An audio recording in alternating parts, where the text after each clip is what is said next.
DIY bubble machine. Mama, jom buat sama-sama. Jom.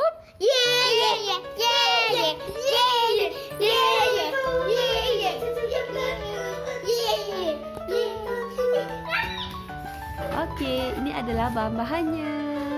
Anak-anak pun pasti gembira kalau kita buat sama-sama.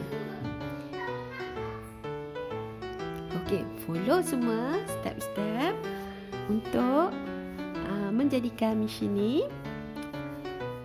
Dan kita dapat bermainlah bubble machine ni. Tak perlu lagi nak beli pistol-pistol balon tu dah. Okey, kita boleh bawa ke padang atau ke mana-mana saja.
Okey, ni dah hampir nak siap.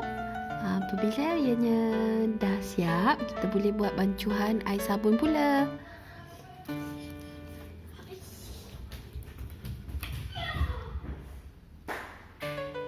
Air sabun ni 10 ml. Satu paket sabun dicampur dengan 100 ml air. Dan siaplah cicir air sabun tu. Kemudian kita boleh main dah. Okey, kalau berminat, jom beli di Mama Tak Bagi Gajet di Shopee ya. Selamat mencuba.